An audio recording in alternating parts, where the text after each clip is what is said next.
Hello, everybody, and welcome to today's Lunch and Learn, where we are joined by Executive Coach Nicola Rae, and we'll be exploring the reality that so many women face, which is how do you progress when you become a parent and carer without completely burning out? Now, so often employers come to us with the problem that they don't have enough women in their senior leadership teams, and that they are struggling to retain women of a certain age. Now, what we know is that often there's no women at the top because there are no women in the pipeline below them. And in fact, mid-career women are the ones who are the most overlooked groups when it comes to progression. Another reason is that the expectation and responsibility on women at that age, often with roles both at home and at work, is so high that they fear pushing forward for fear of losing themselves in the process. In fact, a survey that came out just today, which was from Make Mothers Matter, shared that 7 out of 10 mothers said that they feel completely overloaded. And we're not surprised by that as being mothers ourselves. So today, we're going to be exploring the impact that this has and how, as individuals and employers, we can support women in that stage of their careers to progress through the pipeline, but without burning out.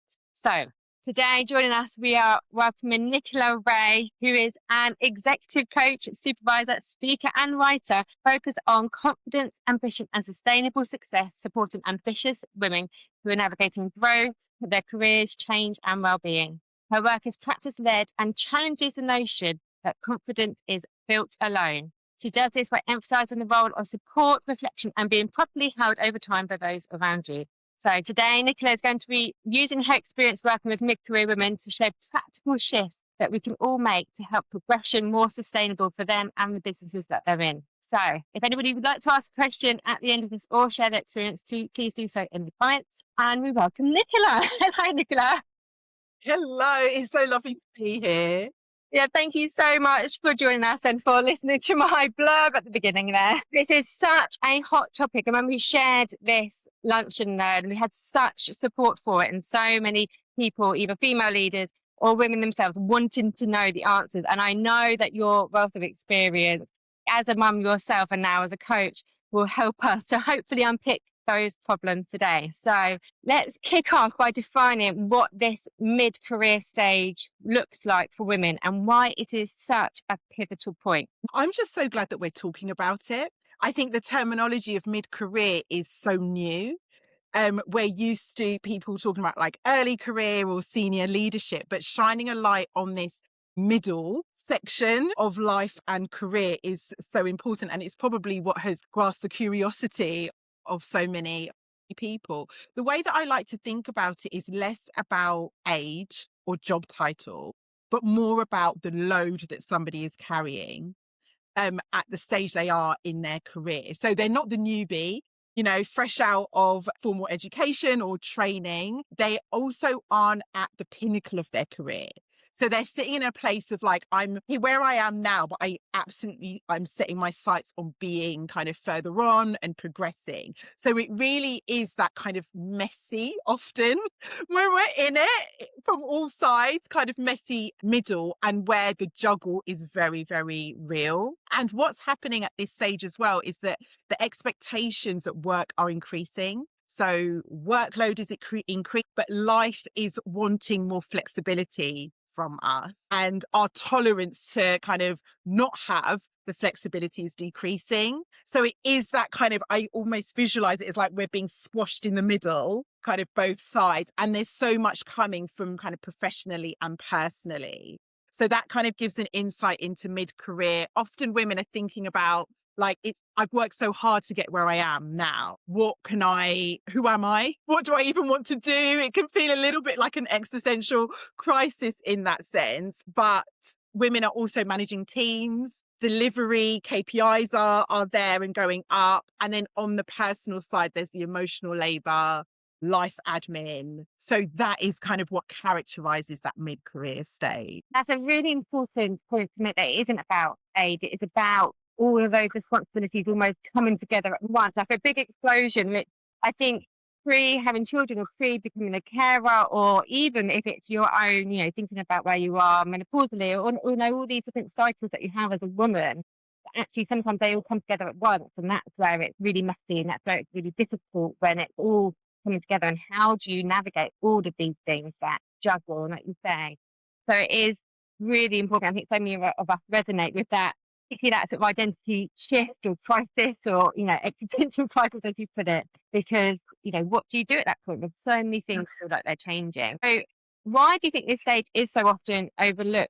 And when it comes to sort of formal support and development, I think so much of it is often put on the woman, that it's their responsibility and other things for them to manage. But why is it so overlooked from an employer's point of view? Yeah, I think it's because the way that HR learning and development support is structured is that we see the support in early career, kind of with recruiting, getting those people in, and the support that's needed is investing into the potential. And so there's a very real need that we're very much used to, like whether it's a graduate scheme, a fast tracking, like getting new talent into the organization, we're very used to and has been normalized. And then senior leaders is kind of the same as well, investing in senior leaders because we can see that their impact is kind of cascading down and has that rippling effect. So that influence that they have is worth protecting. Whereas mid-career is kind of just taken for granted. Within organizations, often the roles in mid-career, we're keeping the cogs turning, heads down, getting the work done. And at the moment, it's not seen as an immediate need. A lot of the support goes to being reactive rather than preventative. So I think that's a big part of it as well. But I think that needs to change. There are certain industries, I know specifically in the finance industry, where we talk about the pipeline, there's literally a drain where we're losing so many of these mid-career women, we're losing talent, resources. And so I think the shift will come and conversations like this will help. But I think that it is about that notion of like they're competent and getting on with it and not always the noisiest in terms of what's going on. And we know that many of these women are feeling like, well, I can't let people know that I'm struggling because that will be perceived as a weakness. And so therefore they're holding so much of it so that therefore the budgets aren't assigned to this. It's really interesting, isn't it? You're right that we focus so much on what the top looks like. We support so much of, those people who are coming in and seeing their potential and they've got all that time to put in. But those in the middle where you are just getting on with it, you can do your job, know that, your time is limited, so you just crack on with it and get on. You don't necessarily ask for help because especially if, and I know this from our audience, if you've gone back to maybe a part-time role or reduced hours, you just need to get on with the job that you do in that time and not be seeing that, it's too much or too hard. And so because we're not, able to advocate for ourselves in that way, then we get missed and not seen as an important cog in a huge wheel, or even if it's in a small company, but, being that really important piece where you're feeding up to the top and you're supporting the bottom while just keeping things going in the middle. It's huge responsibility. No wonder so many of us feel that, and we get so much response from our audience where actually maybe they don't want to progress or don't want to move forward because they are so scared that if they add anything more to the plate that it's just all going to fall apart. Absolutely. I'd love to then talk on that point. So there's this misunderstood ambition gap that was reported in the latest McKinsey Women in Work report last year. And it found that although that women report as much dedication to their careers as men, fewer women want to be promoted. So 80% versus 86%. Now, on face value, that suggests that, women are less ambitious. They don't want it as much. But actually, when you read deeper into it, it's actually because there is, if they had an equal level of support, they would be just as ambitious. But the trouble is, they don't want to go for those promotions for fear of it all falling apart and unraveling. So, what does equal support look like, or what does support look like for this mid-career woman? And how can employers really support them so that they feel like they can still be ambitious and they still can go for those promotions? So I know so many of us will just think, well, actually, I'm not going to rock the boat. I'm not going to push forward because I haven't got capacity.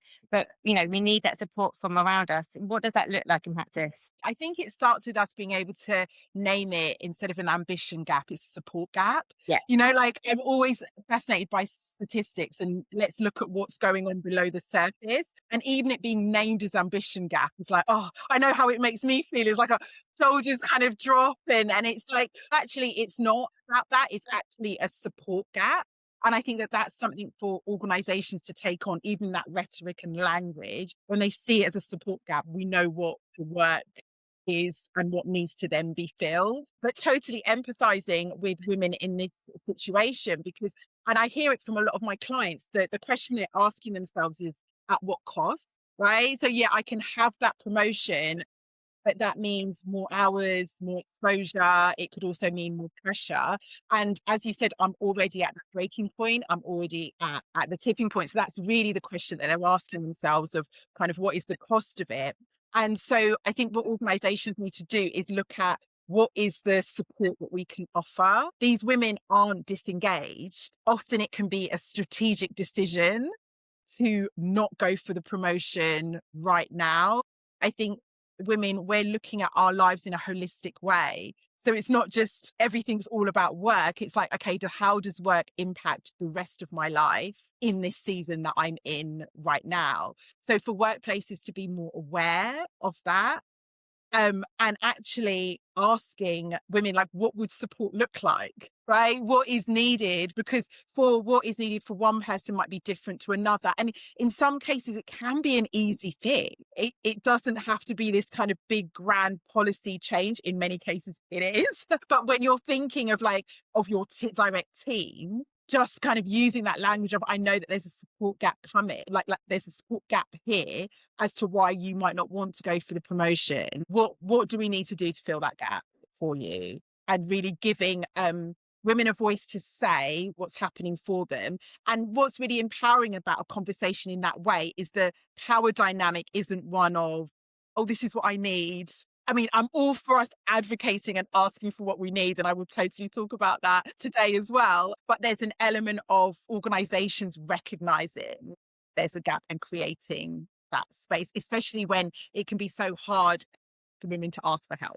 Absolutely. And I think if you've got maybe a woman in the team who have maybe come back from maternity leave or, isn't going for those promotions that maybe before that they would do, or they've shown up at interview and you can see the ambition and the power there, and then they've come into the organisation and maybe that motivation has dropped, or they've become quiet, they're not putting their hands up, or for as many opportunities as they've for, then I think it is for the team leaders to look at them and think, well, what's going on here? And as opposed to, like you say, of putting it all on the woman to shout when they're not being supported, because that's a really difficult thing to do. And I know we're going to talk about how women can do that and feel more confident in that, but I do think that's possible.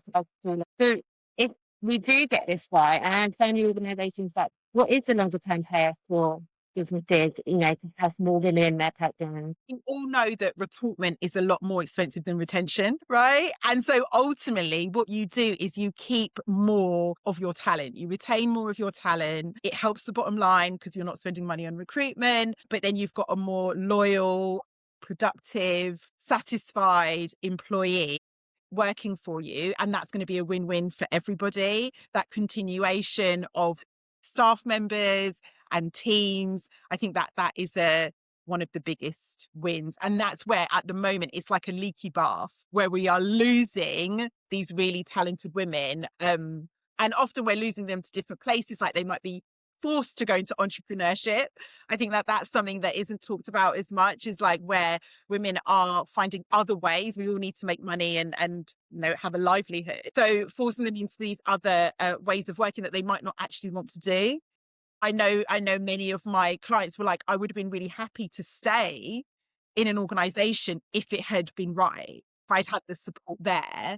And so, yeah, that's, I would say, is the biggest payoff. Absolutely. I couldn't agree more. I think we miss that. We think, oh, suddenly going to go out and we'll start their own business. But actually, often because I haven't found an alternative that works for them, flexibility, they've had to leave their previous career and do something different to make it work for them, their family, whatever else is going on. So it is important. If you think about keeping those women there, they're going to be loyal to you. And I know we get this any time. I think, it's that idea of golden handcuffs. So actually, if you get it right and you give them the flexibility you need, you support them, you promote them if they want it, or you give them the option that even if they don't want it right now, that it's going to be there in the future, they're going to be considered. Both people will want to stay in the organisation, and they are going to be, happy, even if it takes a few more years to wait and to be loyal to, and then, rise to the top when they're ready. And I think that is so often overlooked, isn't it? That actually, even if they don't want it right now, just looking after them and nurturing them in the role that they want to be in, that work for them right now, work really well, and will have that huge payoff. Yeah, absolutely. And I think there's an element as well of like, look after your staff in that way. They'll become brand ambassadors for you. You know, like you become a more attractive place to work anyway, but they will become your brand ambassadors and kind of talking up your company. And I've got a marketing PR background, so sometimes I've always got that hat on. And I think something that is people aren't concentrating on at all is the will kind of pay for PR externally, but our staff members have a voice as well.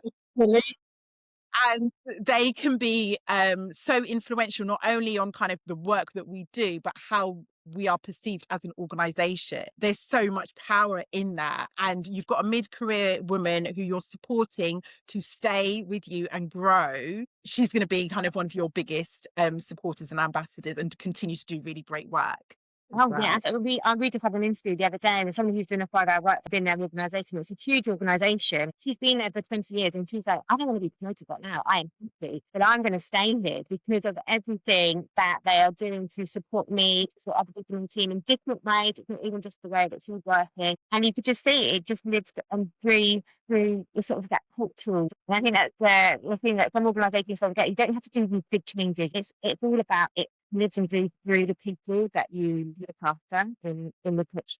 So, okay, so we've looked at what employers can do and why they should do that. But what is it that, there'd be so many women who are watching this today who do feel unsupported, start exhausted, they want to move up, but maybe they can't, or they want to take a different role, but they fear that they're going to completely lose themselves. What's some things that they can do to help them shift that perspective or do something for themselves so they can show up? Yeah, and when they're ready, they can possess. I think it is about that support piece.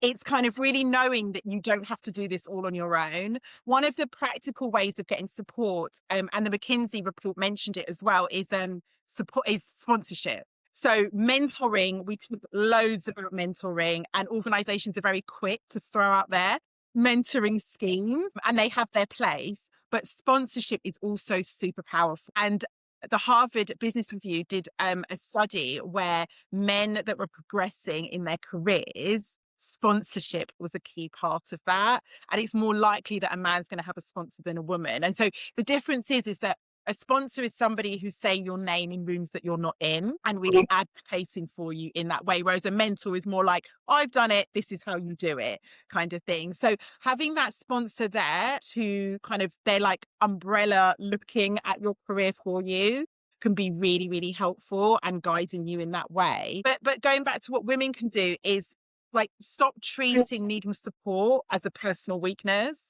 because it's not a weakness, it's not a failing, but actually it's a requirement for growth. And I think the more that we can see support framed in that way, that can help us to kind of really embrace it from the first instance. We don't have to do it in isolation. So I think that that's a big part of it. And also when we look at the senior leaders that have gone before as well, they didn't do it all alone. They were very supported in different kinds of ways. And I think the other part of it is to build support in layers so that it's not all in one place. So it's like, what support do I need more at home?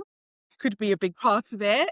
I think that the support gap that is stopping women from taking the promotions often is because they're thinking about like, how am I going to handle all the home stuff? They're more than capable of doing the job, but it's actually the mental load and an emotional load of everything else that feels too much. Maybe there's a layer of support that needs to be asked for, advocated for, created on that side, as well as looking at, is there a community of peers that could offer support?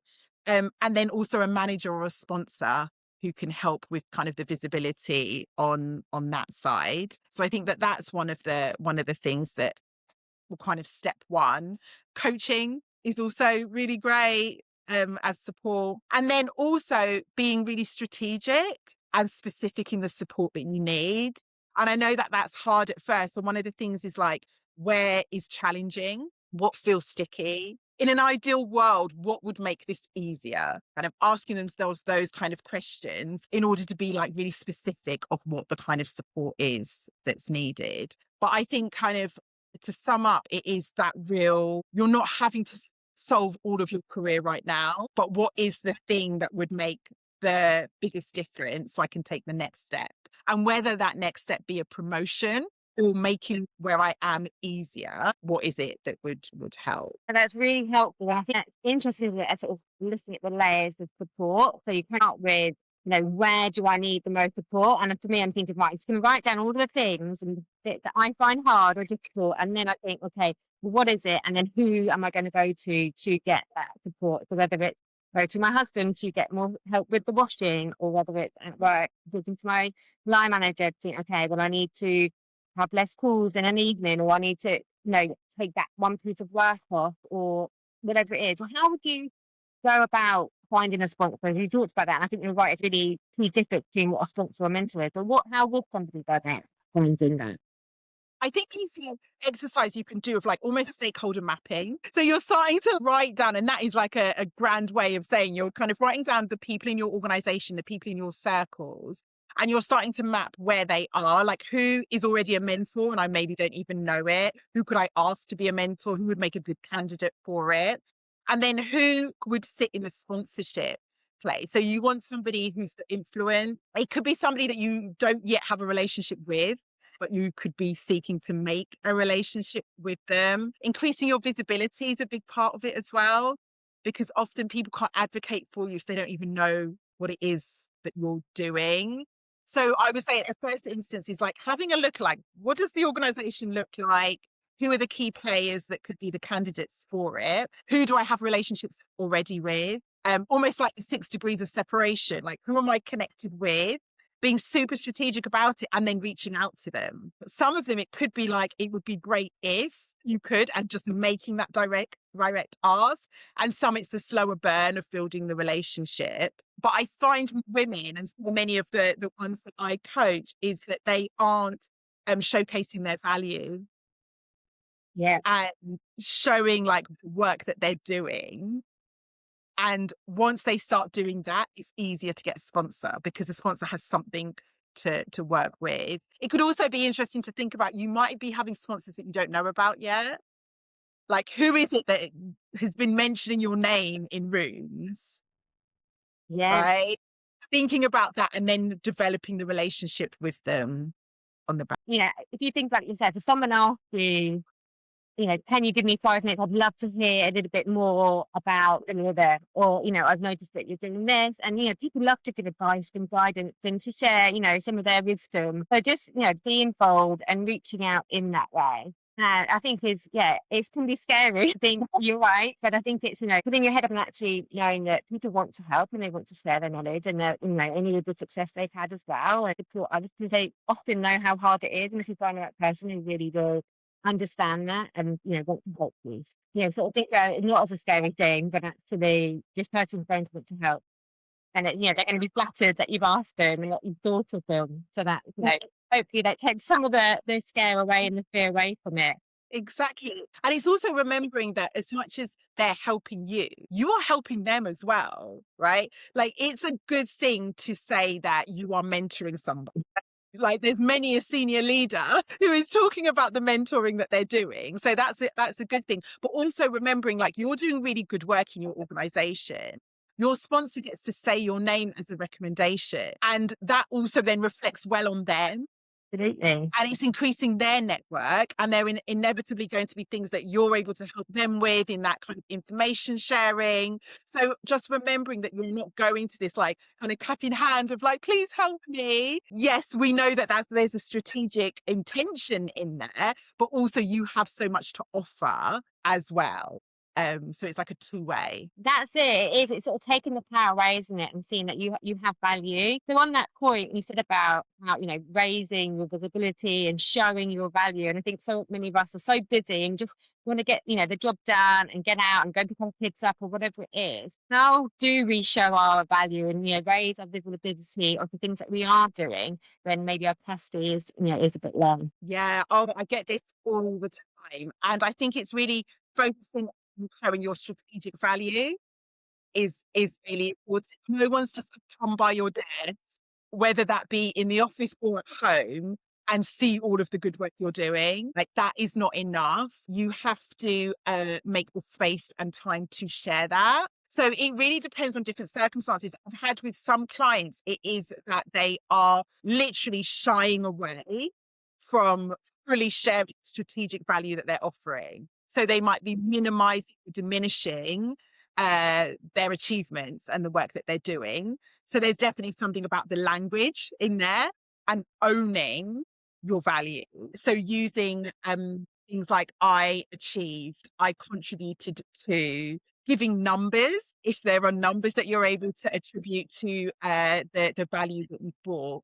So there's that side of it. But then there's also, for others, it has been about literally emailing their directors, managers, being like, this is what me and my team have done, like putting it in front of them. And I know that can feel uncomfortable, but there's an element of having to PR yourself in sharing your value. Everybody's busy. So bringing it to the forefront for people. And again, you're doing them a favor as well. It's like, oh, I didn't know that's what you've done. Thanks for letting me know. It could be speaking up in meetings and sharing. And I'm going to make this really gendered now, but often men find it a lot easier to share their achievements and contributions. And so there's just a real invitation to be able to take on some of that. And finding that, and I know it's hard, but it is a strategic career move to be visible. You're doing the work anyway, so it's sharing it is.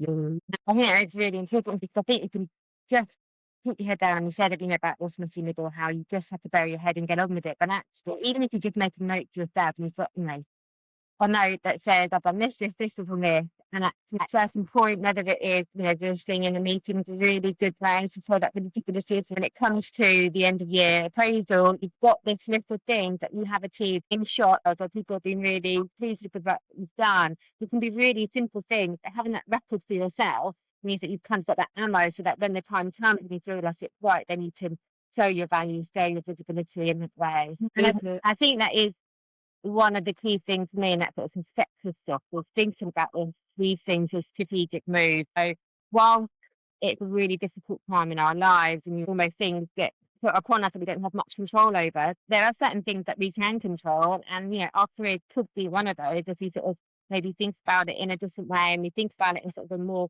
proactive way than, just letting these things happen to us, which unfortunately the system is working against us, and that is what we've got to remember. So how can we take certain things into our own hands and move forward in that way and advocate for ourselves and be confident that actually we've got something of worth or value, did this before, we come in with years of experience that, graduates don't have or whatever, thinking about it in that way, hopefully will maybe change your way of thinking of something. Actually, I deserve it. Absolutely. I had one client actually who was part of one of the groups that I ran, and she talked about how she was passed over for a promotion. But the reason that she is that one of her direct managers didn't know the full extent of what she did. And the manager said to her, if I'd known exactly what it is that you're doing in a more full way, of course the promotion would have been yours. You were the next natural person for it. And in that moment, that client realized that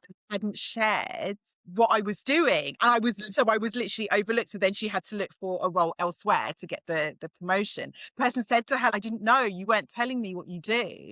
And I share that so much in sessions because it just shows that us sitting down and doing the good work isn't enough. So it's about owning, and as you said, owning the full breadth of our experience. We're not newbies. We're not coming at it fresh from the gate. We're coming with lots of years of experience and the ability to balance and juggle all of the things.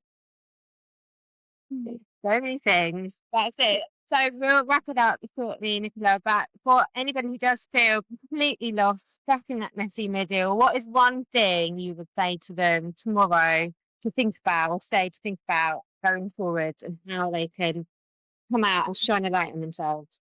I would say that start off with asking for support is actually a sign of strength. and growth, and that probably your next step to growth is in building your support, first of all, and then starting off with the list of like what feels challenging. What are you holding more of than you should? That can be an area to start. That list, it gives you a starting point of like what support would make the most difference, and starting from there. And for organizations listening, is to just think about support gap and where you can then go to your mid-career employees and ask them like, what would make the difference, because you'll 100% save you lots of money in retaining these amazing staff members. If nothing else, that bottom line is important, but it is Mhm. about keeping that culture in your organisation and, growing with them as well. And it's only got to be good.